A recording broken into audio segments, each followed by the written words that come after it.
बहुत स्वागत है आपका हमारे खास कार्यक्रम हरियाणा डायरी में। इस कार्यक्रम का एक ही उद्देश्य है कि आप तक हरियाणा के उस विकास की जानकारी पहुंचाई जाए जो मुख्यमंत्री नायब सिंह सैनी के नेतृत्व में लगातार किया जा रहा है। तो बने रहिए हमारे साथ और देखते रहिए हमारा ये खास कार्यक्रम हरियाणा डायरी।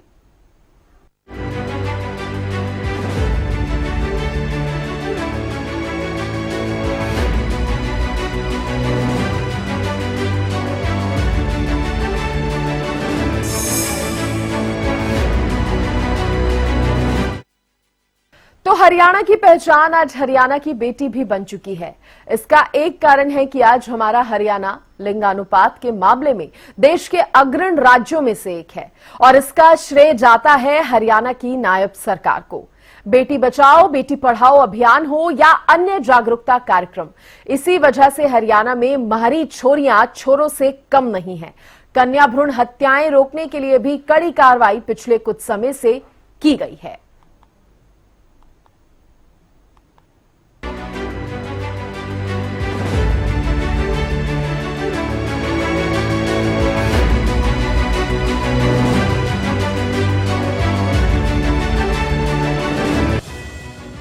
एक समय था जब लिंगानुपात को लेकर हरियाणा पर सवाल उठते थे, लेकिन पिछले 10 से 11 सालों में बेटियों को बचाने और लिंगानुपात में सुधार के लिए जो कदम हरियाणा सरकार ने उठाए वो आज पूरे देश के साथ साथ दुनिया के लिए उदाहरण बन चुके हैं। इसी कड़ी में सबसे बड़ा कदम 2015 में पानीपत की धरती से उठाया गया था, जब बेटी बचाओ बेटी पढ़ाओ अभियान की शुरुआत पीएम मोदी ने की। इस अभियान का असर कुछ ऐसा देखने को मिला कि हरियाणा की पहचान ही बेटियां बन गयी। बेटियों के लिए एक और सहेली अभियान का आगाज किया गया।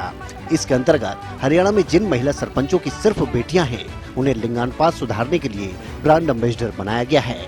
पंचायती राज दिवस के अवसर पर सभी सरपंचों को बुलाया गया है और उनको टारगेट भी दिए जाएंगे। सीएम ने कहा कि जो बेटी गाँव की सरपंच है उसकी जिम्मेदारी भी बनती है कि गाँव में इस प्रकार की कुप्रथा को रोकना चाहिए, उसका ध्यान रखेगी। हमने उसको सम्मान देने का काम किया है और जो सरपंच उसका ध्यान रख रही है हमने उसको सम्मान देने का काम भी किया है।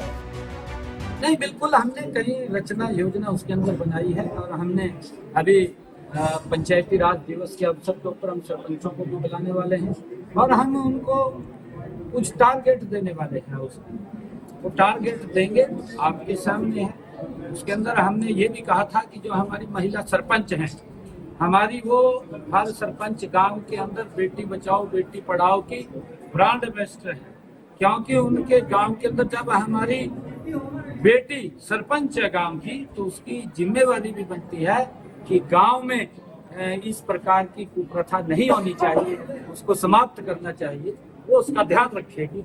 उसके लिए हमने उसको बधाई दी है, उसको सम्मान दिया। 2015 में शुरू किए गए प्रधानमंत्री के नारे को पिछले 10 सालों से सख्ती से लागू किया गया। लिंग निर्धारण में शामिल लोगों को बख्शा नहीं जा रहा। सीएम ने कहा कि राज्य में लिंग परीक्षण और गर्भपात की प्रथा को रोकने के लिए एक विशेष टास्क फोर्स का भी गठन किया गया और इस टास्क फोर्स ने बड़ी कार्रवाई पिछले कुछ समय में की है। राज्य में 1500 मेडिकल टर्मिनेशन ऑफ प्रेगनेंसी यानी एमटीपी केंद्रों में से 300 के पंजीकरण या तो रद्द कर दिए गए या उन्होंने स्वेच्छा से पंजीकरण वापस ले लिया। अधिकारियों ने 23 एमटीपी केंद्रों को कारण बताओ नोटिस जारी किए, जबकि एमटीपी किट के ऑनलाइन विक्रेताओं के खिलाफ 17 एफआईआर दर्ज की गई। सीएम ने कहा कि कन्या भ्रूण हत्या के मामले में कोई भी संलिप्त पाया जाता है तो सख्ती के साथ कार्रवाई की जा रही है। देखिए, 2014 से पहले का लिंग अनुपात आप देखिए,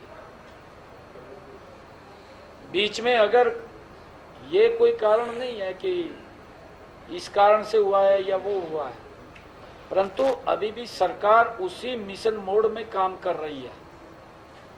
अगर कोई भी व्यक्ति इस कुप्रथा के अंदर संलिप्त मिलता है, सरकार उसके खिलाफ सख्त कार्रवाई करती है और उसको गहनता से जांच करके, ऐसा नहीं है। मैं धन्यवाद करूंगा टीवी चैनल्स का, मैंने तो कहा भी अभी उनको बुला करके आप उसकी जड़ के अंदर जाइए कि अगर कोई लोग इसमें संलिप्त हैं उनके खिलाफ हम सख्त कार्रवाई करेंगे। आज सेक्स रेशो के अंदर आदरणीय मोदी जी जो शब्द बोल करके गए थे हरियाणा के अंदर, उस सेक्स रेशो में बड़ा सुधार हमने पिछले 10 वर्षों के अंदर किया है और कर रहे हैं, क्योंकि नई नई तकनीक का लोग उपयोग करते हैं। उस तकनीक के साथ हम भी उसको डीपली सर्च करके उनके खिलाफ कार्रवाई भी करते हैं। बेटी बचाओ बेटी पढ़ाओ अभियान ने लाखों बच्चियों का जीवन बचाया। इसके लिए हरियाणा सरकार की जितनी तारीफ की जाए उतना कम है। आज लिंगानुपात के मामले में हरियाणा देश के अग्रणी राज्यों में शामिल है।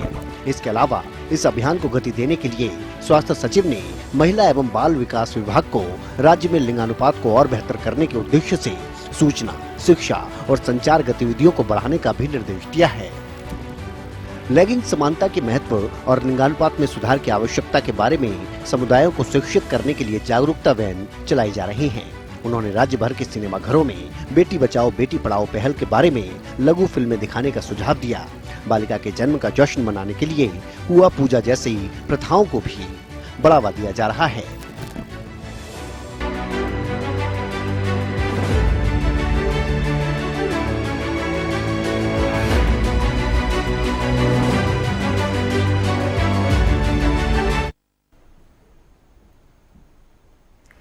तो मुख्यमंत्री नायब सिंह सैनी के कुशल नेतृत्व में हरियाणा प्रदेश लगातार विकास की ओर अग्रसर है।